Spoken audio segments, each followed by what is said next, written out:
This morning, new details in the Georgia high school shooting that killed 2 students and 2 teachers. There are new questions about possible missed warning signs, and we're standing by for the 14-year-old suspect's first court appearance.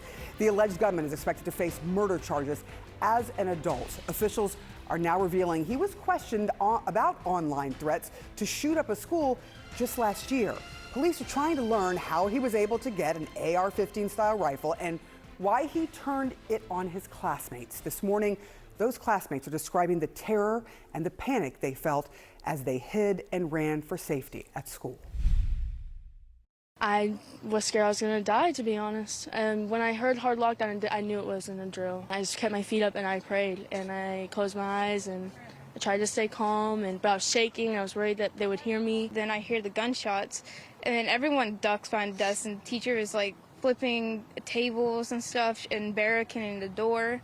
So I was just scared out of my mind. I did not personally know anybody that was hurt, but we were sitting at the field up there. One of my cadets was going through it, and we found out his friend was killed, sadly. It is such a sickening tragedy. A school has just started, and here we are with a school shooting. Here are the 14-year-olds being remembered today and the 2 teachers. 4 heartbroken families as grief engulfs another American community. We will share more with you about the victims' lives. But first, CNN Nick Valencia is live at the school just about an hour outside of Atlanta. What are some of the new details that you have been learning in this case? Yeah, chilling details this morning, Sarah, in a really heavy atmosphere around the school. The alleged gunman identified as 14-year-old Colt Gray, a student at Appalachia High School, somebody who was familiar to law enforcement. We'll have more on that in just a moment, but we're also learning about the caliber style of weapon that was used, an AR-15. The community, though, really focused on the victims and trying to huddle around the families that were impacted by this. Late last night, the Georgia Bureau of Investigation releasing the names of those victims, 2 of them students, just 14 years old. One of them identified as Mason Skirmerhorn, the other classmate Christian Angulo, 2 of them teachers, those adults, one of them a 53-year-old math teacher, Christina Irami, and the other Richard Aspinwall, who also was a coach on the football team, a defensive coordinator. The 39-year-old was a teacher here. He was beloved, and in fact, we interviewed a student of his who described him as just being a really, really sweet person. Among the other victims, though, that were injured, 9 altogether, 8 of them students, 1 of them an adult, and yesterday we were bringing you details of that adult who we know that was shot in the stomach, was in surgery yesterday during the hours that I was reporting, still waiting on an update on their condition. But we are getting new information from the students here who were eyewitnesses. And it was yesterday my colleague Isabel Rosales caught up with one of the students here impacted by the tragedy. I just remember like the moment that it happened, he was at the door and I knew they were looking for him already, but he was at the door and they almost let him in until they backed up and then he turned away, and that's when you hear like the first rounds of fire. So he was in class with you, in algebra class, he left. Then he came back, was at the door, and then knocking to be let back in. Why? You told me something about the doors. Yeah, they lock automatically, so you have to be let in to come back into our classroom. So I think he wanted to come to us first. Come to you first to shoot? Yes, to shoot us. The big questions this morning: where is Gray? When will he be seen next? When will his first court appearance, and will he be facing charges as an adult? Sarah? All right, Nick Valencia, thank you so much. A lot of people don't remember those who have been shot, not just killed. There is so much tragedy there in that community. John. All right, CNN Chief Law Enforcement and Intelligence Analyst John Miller is with us now. Nick just alluded to this, John, but the shooter was on the radar of law enforcement, federal law enforcement, in 2023 when the FBI picked up on some kind of a message board, then related it down to local authorities. What more could have been done there? I'm not sure anything more could have been done. When you look at the system and ask, well, did the system work? Tips came in from the public. That's people on the internet who saw this threat to shoot up a school coming from a handle on a gaming website.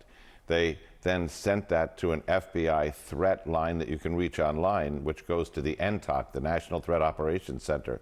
They then take those tips and they run it down Where's this IP address where this threat came from? Who's the subscriber?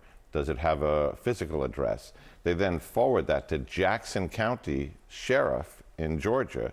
And Jackson County does not drop the ball. They send investigators out. They go to the house. They ask, is there somebody here that uses that computer? Yes, we have a son. Are there guns in the house? Yes, there are, but they're locked away and he doesn't have access to them. They question a 13-year-old boy who turns out to be our shooter a year later, and he says, that wasn't me. Somebody else must have done that threat to make it look like me. So they end up closing the case because it's not arrestable. It's probably not prosecutable. He's 13 years old. They even notify the local school district. But when they move from Jackson County to Barrow County, that information, we don't know whether that followed the Jackson County school to the Barrow County school. It's unlikely. But at that point, instead of looking at authorities who checked all the boxes, you really have to shift that look to where was the concern in that home? What was the level of that concern by the parents? How did they engage that child about that threat? And obviously, if that gun came from the house, there's another issue there. We also were talking about the idea that this young man was a loner, right? Let's listen to what one of his classmates said.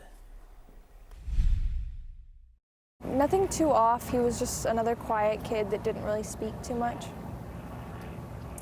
And I know you've been in school here for a few weeks. You've been sitting next to him all the way through? Did anything different today about him? No, he wasn't here when when school first started. I think he transferred in, but nothing really seemed too off about him.